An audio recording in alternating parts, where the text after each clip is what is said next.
सुहागरात एक महत्वपूर्ण अवसर है जो शादी के बाद नवविवाहित जोड़े के लिए खास होता है। इसे एक नई शुरुआत और पति पत्नी के बीच संबंध की गहरी समझ के रूप में देखा जाता है। इस विषय को इस्लाम में भी गंभीरता से लिया गया है, जहां एक दूसरे के साथ सौम्यता, इज्जत और समझ के साथ संबंध बनाने की अहमियत बताई जाती है। हालांकि इस्लाम में सुहागरात के लिए कोई विशेष धार्मिक आदेश नहीं है, लेकिन इसे एक पवित्र रिश्ते की शुरुआत माना जाता है। इस लेख में हम इस्लाम में सुहागरात को मनाने के बारे में विस्तार से चर्चा करेंगे। इस्लाम में विवाह को एक महत्वपूर्ण और पवित्र संबंध माना जाता है। इस्लाम के अनुसार विवाह सिर्फ शारीरिक संबंधों का मामला नहीं है, बल्कि यह एक गहरी दोस्ती, समझ और एक दूसरे की जरूरतों और भावनाओं का सम्मान करने का अवसर है। इस्लाम में सुहागरात को लेकर कोई खास धार्मिक विधि या आदेश नहीं है, लेकिन इस मौके को धार्मिक और सामाजिक दृष्टिकोण से सही तरीके से मनाना महत्वपूर्ण होता है। इस्लाम में विवाह को एक बहुत ही पवित्र और समाज के लिए लाभकारी संस्था माना जाता है। इसे निकाह कहा जाता है और यह एक अनुबंध होता है जिसमें दोनों पक्षों के अधिकार और जिम्मेदारियां तय की जाती हैं।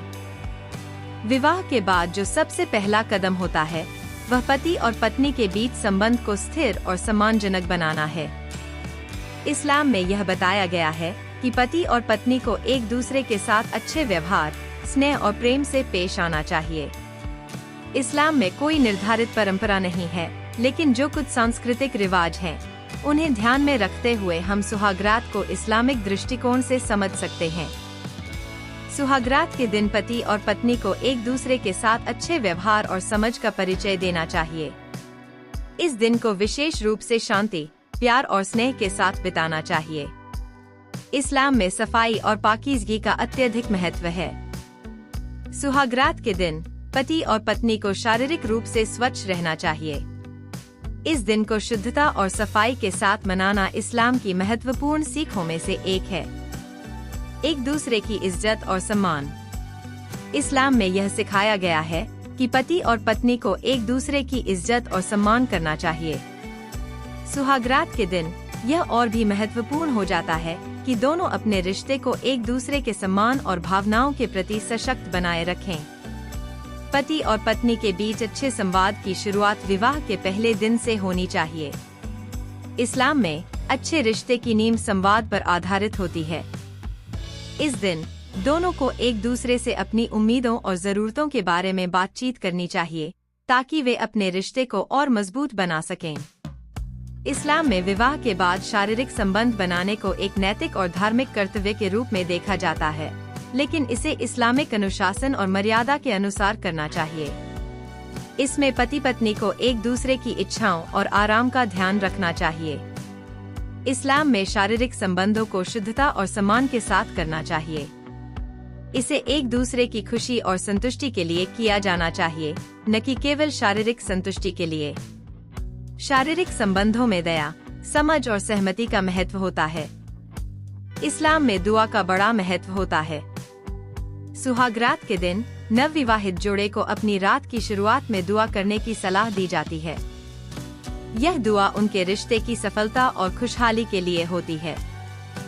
इस्लामिक रीति रिवाजों के अनुसार वे इस दिन को एक दूसरे के लिए सुख शांति, प्रेम और समझ की कामना के साथ शुरू कर सकते हैं। इस्लाम में यह भी बताया गया है कि इस दिन की शुरुआत में पति और पत्नी को एक दूसरे से अच्छा व्यवहार करने और एक दूसरे की मदद करने के लिए दुआ करनी चाहिए।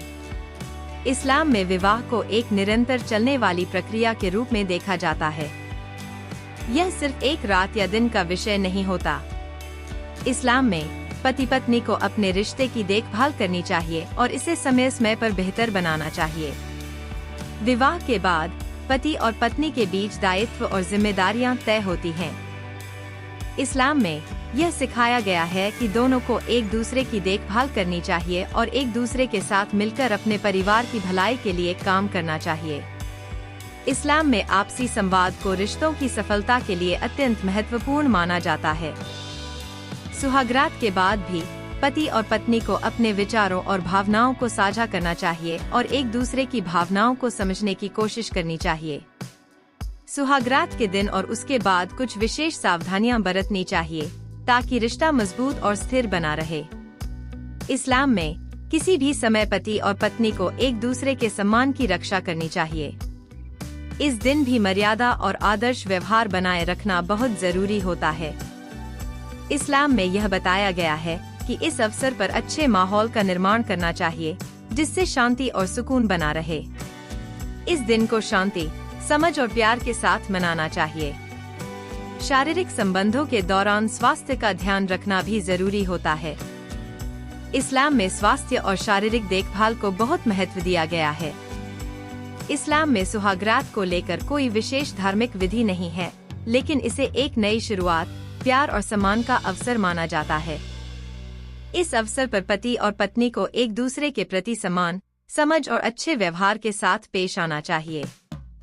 इस्लाम में विवाह को एक पवित्र बंधन माना गया है और सुहागरात इस रिश्ते की शुरुआत को और मजबूत करने का एक मौका है।